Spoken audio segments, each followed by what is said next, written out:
Kentucky predictions. Kentucky's obviously won every game in this series since 2021.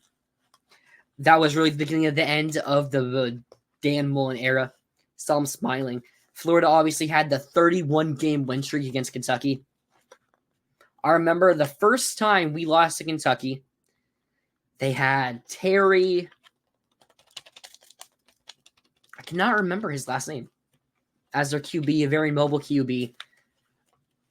Weird to admit this. I cried after that game. It's the only time I have. It was such a surreal moment to see us lose to Kentucky. The year prior, we beat them 45-7. So in Dan Mullen's first year at Florida, to go from us beating them 45-7 to then losing, Mark Stoops has had Florida's number every season, basically. This is Kentucky's Super Bowl. However, this year may be different. Usually, Florida is the first big team Kentucky plays. But not this year. Kentucky is 1-2 in conference play. Or they're 1-3, actually. My bad. They're 1-3 in conference play. They got destroyed by South Carolina 31-6. You saw Brock Vandagriff just have a bad game. We'll just say that. He had a very bad game.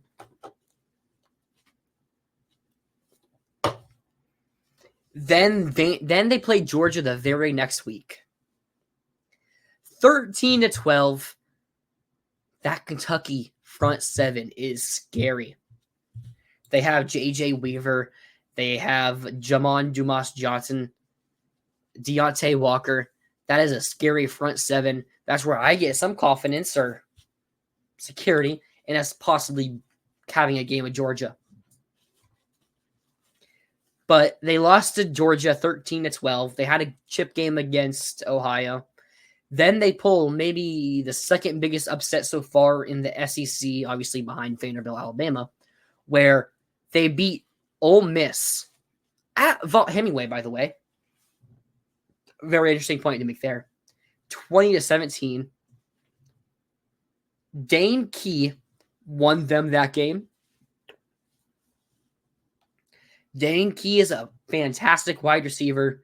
They played a very gritty game, slowed it down or hurried it up. I don't really know how you want to put it. Slowed it down, I'd say, really.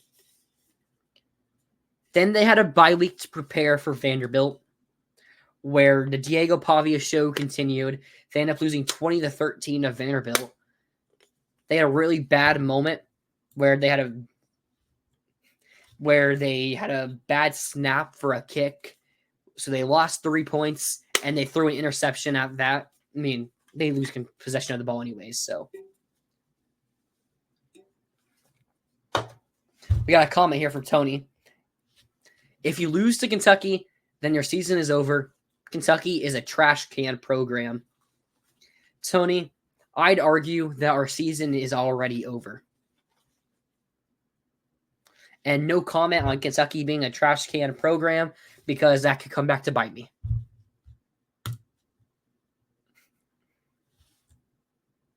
Okay. So they lost to Vanderbilt last week. They were home in that game at Kroger Field. They come to the Swamp. We obviously saw Florida come so close to beating Tennessee. Let's go over some stats of some of these Kentucky players. They have 2 QBs they've played. Brock Vandagriff obviously being the starter. Thank you, Tony. Thank you. Had that bad South Carolina game. Outside of that, he still hasn't been good. He has a 59.8% completion percentage. Former 5-star, by the way. That 60%, that's not bad at all, actually. So give him some respect there. He has 5 touchdowns to 2 interceptions. Does have some fumbles, I know. So I'd say he hasn't played. Kind of has played horrible. I don't know. I want to give him some credit. But he isn't nothing special. Nothing I'm too worried about. He does have some threat on the ground. 93 yards. That is also, though, including his sack yardage. Maybe college should get rid of sack yardage. I don't know. But then more of a mobile threat in Gavin Wimsatt. He is a transfer from Rutgers, I believe. He is a former 4-star, very mobile guy. He has 120 yards on the ground, averaging 4.1 yards per carry. Has a touchdown.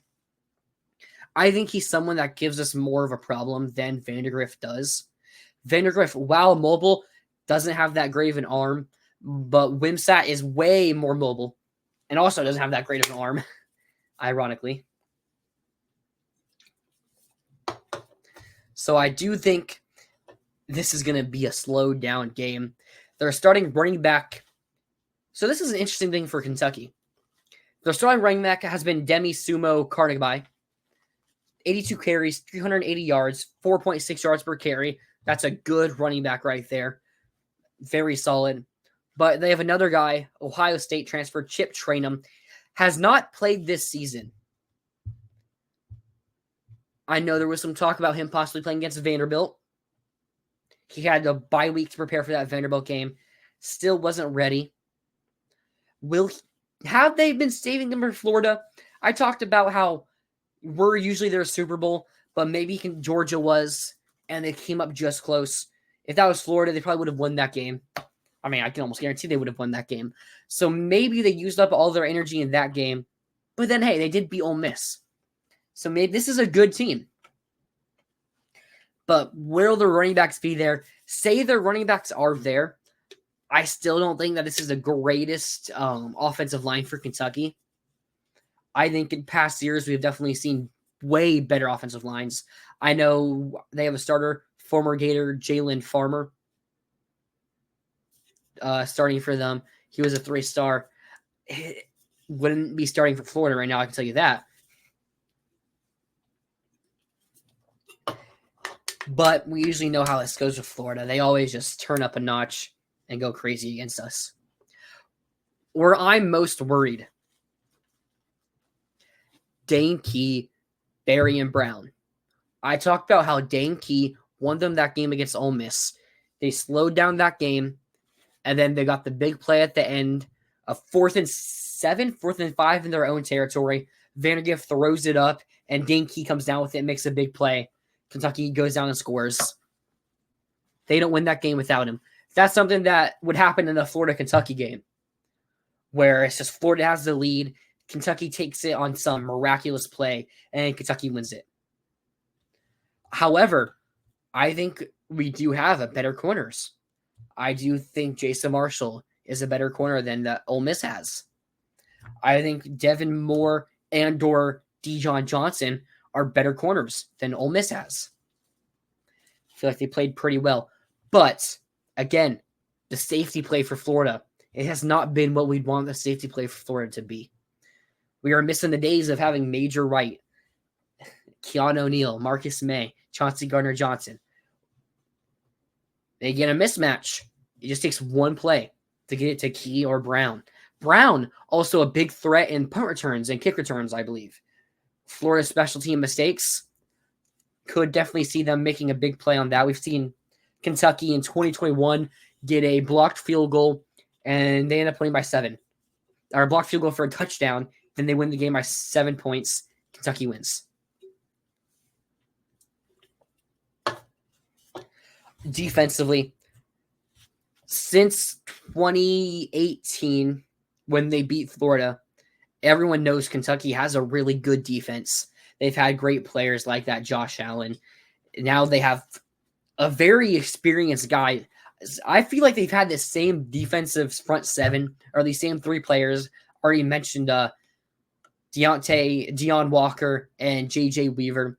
J.J. Weaver having the 6-finger hand, obviously. Feels like they've had those guys forever. However, I do feel like there are some matchups we can take here. I like Jake Slaughter on the inside at center. I don't think they have someone as good as James Pierce at Tennessee and Amari, number 21 for Tennessee, Amari something. Don't think they're that good. I think if we scheme up and play like how we did in the first half against Tennessee, there is a point for our offensive line to actually take control of this game. But will we be missing Montreal Johnson? Gator fans don't like that Montreal isn't as explosive as some of the other backs we've had, like ETN we had, or how like Ball is, how like Jacoby Jackson is. But Montreal Johnson can wear that D-line down. Make it to a fourth quarter game, and then we hit the big play. Then we run away with the game. Then X happens. So I do think we can take advantage of a Kentucky defensive line. Now, Kentucky in the secondary. This is kind of where it gets interesting. Max Will Harrison, he's been hurt for Kentucky. Did not play against Vanderbilt. Is he going to play for Kentucky? He leads the SEC in career interceptions, I believe, at this time. Really good corner. You have a freshman QB and DJ Lagway likely starting. That's someone that's Harrison, that is going to try to take advantage of that. They also have a really good corner, Jake Q. Hardaway, transferred from Cincinnati after they had their coach leave, Luke left to Wisconsin. They do have some decent corners, but I really like our wide receiver core. As I've said, DK was my number 5 offensive top 5 player. Probably should have been 4 for me. Our positives, not offensive, sorry. We can take advantage of this secondary. Not the most talented secondary. Elijah Badger. What happened to Badger in the Tennessee game? He had 2 catches on the first drive, and then we didn't see really anything else of him. Badger, I think, might be the most talented wide receiver on the field in this game. Florida has a ton of talent. So does Kentucky of Kean Brown, I've already mentioned. But I do think Badger is that good. We need to get Badger in the game plan. He just has that break tackle about him, to where you just can't bring him down. We saw it against Mississippi State. We saw it against Texas A&M. Saw a little bit. Didn't see as much against Miami. Didn't get to see it against Tennessee. Will we get to see it here? I don't know. We need to see it. We better see it. Trey Wilson, I think he's going to play. So he's someone else that can also get that defense of Kentucky off their shoes. He has that elite speed, good elusiveness. Tank Hawkins, the freshman. We didn't see much of Tank Hawkins against Tennessee either.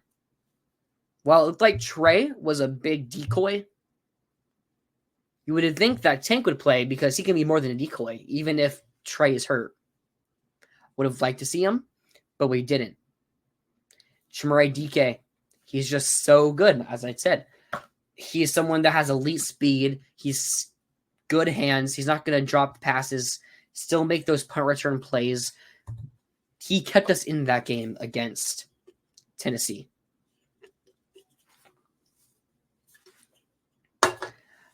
So what is my prediction for the game?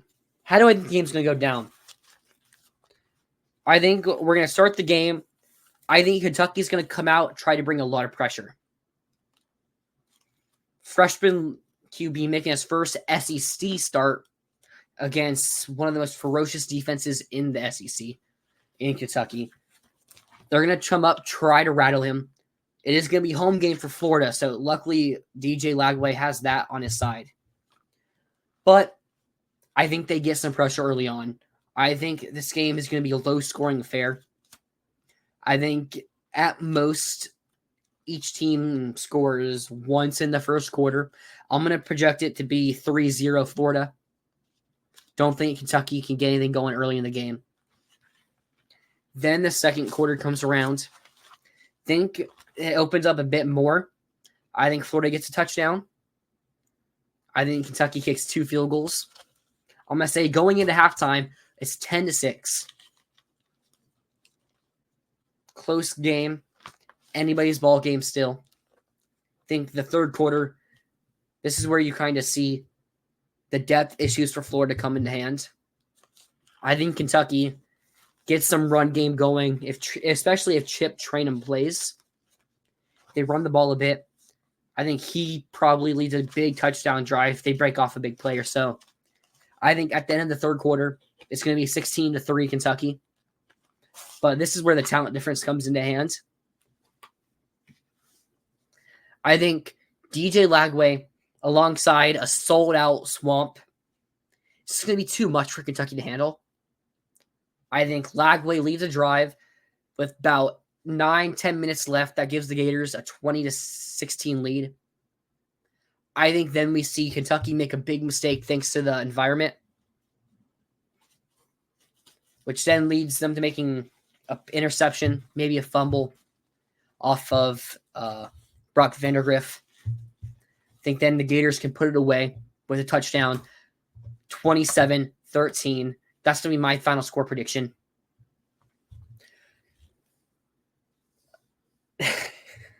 So I think the Gators do end up winning this game 27-13. But we never know with how this game goes. It's really, really nerve-wracking playing Kentucky. You got George. He thinks Florida is going to beat Kentucky. What do you guys think? What do the rest of y'all think? Put it in the chat. He says, I'm from the future. I know things. George, I have a question. Were you also from the future when we won 31 straight against them? This is a very important question for you, George. Because were you telling people for 31 straight years, 32 straight years, that every single time, even with some of our worst teams, even bad ref calls, going to triple overtime, Chris Doering having a miraculous touchdown, that the Gators were going to win this game? Because I don't know. I probably wouldn't believe you. We had Daniel Miller, 20-13 Gators. About right there with you, Daniel. George, no, I just started going and coming from the future recently. Man. Well, George, can you tell us when Billy Napier is going to be fired? I think that's something we're all waiting for. Do I see... I know the line opened at Florida -2, so I do think we cover that spread. The over-under, has the over-under came out for this game? Because I'm pretty sure based off my score prediction, I would have the under. The over-under is 42.5. So I have 40 points right now. I honestly... I know my final score is 27-13. I do like the over a bit, though. I feel like that under is risky. I'm going to stick with my stuff. So I'm going to take the under, I guess, because my score prediction is under.